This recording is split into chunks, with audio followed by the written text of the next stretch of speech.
പ്രിയപ്പെട്ട കുട്ടികളെ, നമ്മളിന്ന് ലോഹ നിർമ്മാണത്തിൻ്റെ ചാപ്റ്ററിലുള്ള ലോഹ നിഷ്കർഷണം എന്ന് പറയുന്ന ആ ഭാഗത്തിലെ രണ്ടാമത്തെ ഘട്ടമാണ് നമ്മൾ പഠിക്കാൻ പോകുന്നത്. എന്താണ്? സാന്ദ്രീകരിച്ച അയിരിൽ നിന്ന് ലോഹത്തെ വേർതിരിച്ചെടുക്കുക. ആദ്യം നമ്മൾ സാന്ദ്രീകരണം എന്ന് പറഞ്ഞു അല്ലേ, എങ്ങനെയൊക്കെ വെള്ളത്തിൽ കഴുകല്, ഫ്ലോട്ടേഷൻ, അതൊക്കെ കഴിഞ്ഞു. ഇനി ആ സാന്ദ്രീകരിച്ച അയിരിൽ നിന്ന് ലോഹത്തെ എങ്ങനെ വേർതിരിച്ചെടുക്കാം എന്നാണ് നമ്മളെ രണ്ടാമത്തെ ഘട്ടം. അതിൽ തന്നെ സബായിട്ടുള്ള രണ്ട് ഘട്ടങ്ങളുണ്ട്. അതായത് ഈ ലോഹ അയിരിനെ ഓക്സൈഡുകളാക്കുക, പിന്നെ നിരോക്സീകരണം, അങ്ങനെ രണ്ട് ഘട്ടങ്ങളുണ്ട്. അപ്പോൾ അതിൽ ആദ്യം വരുന്നത് കാൽസിനേഷൻ എന്ന് പറയുന്ന ഒരു ഭാഗമാണ്. അതായത് ഈ സാന്ദ്രീകരിച്ച ശേഷം കിട്ടിയ ആ അയിരിനെ വായുവിൻ്റെ അസാന്നിധ്യത്തിൽ, അതായത് വായു ഇല്ലാതെ ചൂടാക്കുക. ഈ അയിരിൻ്റെ ദ്രവണാങ്കത്തിനേക്കാൾ കുറഞ്ഞ താപനിലയിൽ ചൂടാക്കുക. എന്നിട്ട് അപ്പം അതിൻ്റെ അപദ്രവ്യങ്ങളൊക്കെ, ഓക്സൈഡുകളൊക്കെ ആയിട്ട് മാറിപ്പോകുന്നത് കാണാം. അപ്പം അലൂമിനിയം ഇങ്ങനെ ശുദ്ധീകരിക്കുന്നുണ്ട്, കാൽസിനേഷൻ വഴി ശുദ്ധീകരിക്കുന്നുണ്ട്. അതുപോലെ കാൽസ്യം കാർബണേറ്റ്, ചുണ്ണാമ്പുകൾ വിഘടിച്ച് കാൽസ്യം ഓക്സൈഡും കാർബൺ ഡൈ ഓക്സൈഡൊക്കെ ആയി മാറുന്നത് ഈ കാൽസിനേഷൻ്റെ ഒരു പ്രോസസ്സിംഗ് രീതിയിലാണ്. പിന്നെ നമുക്ക് വരുന്നത് റോസ്റ്റിംഗ് എന്ന് പറയുന്ന അടുത്ത ഘട്ടമാണ്.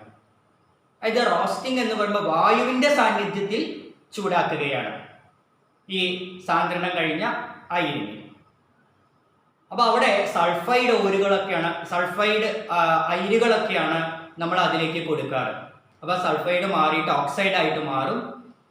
അങ്ങനെ സ്വർണത്തിൻ്റെ ശുദ്ധീകരണത്തിനും മറ്റു പല ശുദ്ധീകരണത്തിനും കാൽസിനേഷൻ ഉപയോഗിക്കുന്നുണ്ട്.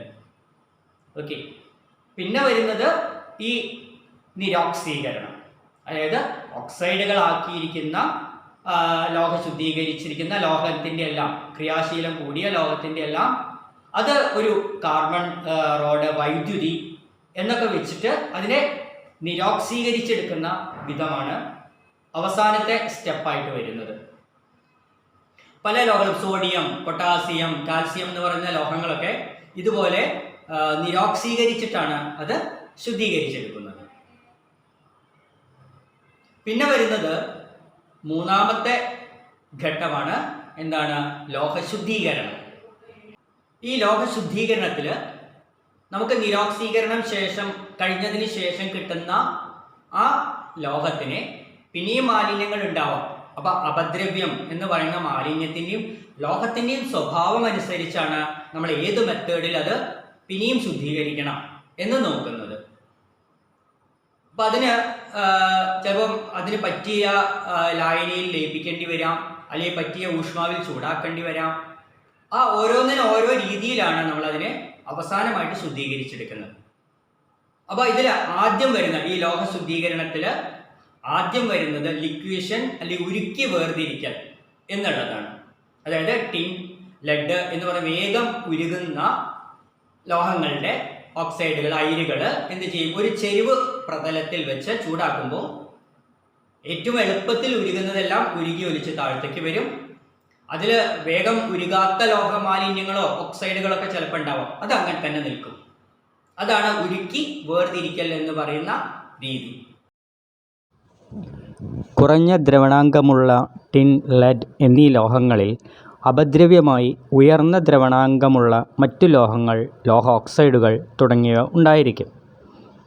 ഇത്തരം ലോഹങ്ങൾ ഫർണസിൻ്റെ ചെരിഞ്ഞ പ്രതലത്തിൽ വെച്ച് ചൂടാക്കുമ്പോൾ ശുദ്ധലോഹം അപദ്രവ്യങ്ങളിൽ നിന്ന് വേർതിരിഞ്ഞ് ഉരുക്കി താഴത്തേക്ക് വരുന്നു. ഈ പ്രക്രിയയാണ് ലിക്വേഷൻ അഥവാ ഉരുക്കി വേർതിരിക്കൽ.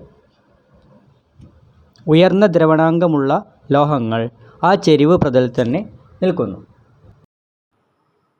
പിന്നെ രണ്ടാമത് വരുന്ന രീതിയാണ് സ്വേദനം എന്ന് പറയുന്നത്. അതായത് വളരെ കുറഞ്ഞ ദ്രവണാങ്കമുള്ള ലോഹങ്ങളായ സിങ്ക്, കാഡ്മിയം, മെർക്കുറി ഒക്കെ അതിൻ്റെ ബാഷ്പം തണുപ്പിച്ചെടുക്കുക. കാരണം അതിൻ്റെ അയിരുകളിൽ മാലിന്യങ്ങൾ ഉണ്ടാവും. അപ്പോൾ പെട്ടെന്ന് ഉരുക്കി നമുക്ക് വേർതിരിക്കാൻ പറ്റില്ല. അപ്പോൾ അതുകൊണ്ട് എന്ത് ചെയ്യും? ഇതിനെ ചൂടാക്കി ഇതിൻ്റെ ബാഷ്പത്തെ തണുപ്പിച്ച് ആ ലോഹത്തെ വേർതിരിച്ചെടുക്കും. ഇതാണ് സ്വേദനം വഴി ശുദ്ധീകരിക്കുന്ന രീതി. താരതമ്യേന കുറഞ്ഞ തിളനിലയുള്ള ലോഹങ്ങളായ സിങ്ക്, കാഡ്മിയം, മെർക്കുറി എന്നീ ലോഹങ്ങൾ ശുദ്ധീകരിക്കാനാണ് ഈ പ്രക്രിയ ഉപയോഗിക്കാറ്. ഉയർന്ന തിളനിലയിൽ ചൂടാക്കി അതിൻ്റെ ബാഷ്പത്തെ വേറൊരു റിട്ടോർട്ടിലേക്ക് മാറ്റുന്ന രീതിയാണ് ഇത്. തണുപ്പിക്കുന്ന സമയത്ത് ഈ ബാഷ്പങ്ങൾ ദ്രാവകങ്ങളായി മാറുന്നു. പിന്നെ മൂന്നാമത് വരുന്നത് വൈദ്യുതി ഉപയോഗിച്ചിട്ടുള്ള വേർതിരിക്കൽ, വൈദ്യുത വിശ്ലേഷണ രീതിയിൽ വേർതിരിച്ചെടുക്കൽ. ഇതിൽ ചെമ്പെല്ലാം ശുദ്ധീകരിക്കുന്നത് ഇങ്ങനെയാണ്. അതായത് ശുദ്ധമായ ചെമ്പിൻ്റെ തകിട് നെഗറ്റീവ് ഇലക്ട്രോഡായും മാലിന്യങ്ങൾ നിറഞ്ഞ ചെമ്പിൻ്റെ അയിര്, അതായത് രണ്ട് ശുദ്ധീകരണ പ്രോസസ്സ് കഴിഞ്ഞു വരുന്ന അയിരിനെ പോസിറ്റീവ് ടെർമിനലായും എടുത്ത് വൈദ്യുതി കൊടുക്കുമ്പോൾ ശുദ്ധമായ ലോഹം നമ്മൾ വെച്ചിരിക്കുന്ന നെഗറ്റീവ് ഇലക്ട്രോഡിൻ്റെ ഭാഗത്തേക്ക് വന്നടിയും. അതിന് അനുയോജ്യമായ ലായനി, അത് കോപ്പർ സൾഫേറ്റ് ലായനി നമ്മൾ ഇലക്ട്രോലൈറ്റായിട്ട് കൊടുക്കുന്നുണ്ട്. സ്വർണം, വെള്ളി, ചെമ്പ് എന്നീ ലോഹങ്ങൾ ശുദ്ധീകരിക്കാൻ വൈദ്യുത വിശ്ലേഷണ രീതി ഉപയോഗിക്കുന്നു. ഇവിടെ അശുദ്ധമായ ലോഹം ആനോഡായും ശുദ്ധമായ ലോഹം കാത്തോഡായും എടുത്ത് അനുയോജ്യമായ ലായനി ഇലക്ട്രോലൈറ്റായിട്ട് എടുക്കുന്നു. അപ്പോൾ ശുദ്ധമായ ലോഹത്തിൻ്റെ അംശങ്ങൾ ഇലക്ട്രോലൈറ്റിൽ ലയിക്കുകയും ശുദ്ധമായ ദണ്ട് വച്ചിരിക്കുന്ന കാത്തോഡിലേക്ക് ഡെപ്പോസിറ്റ് ചെയ്യുകയും ചെയ്യുന്നു.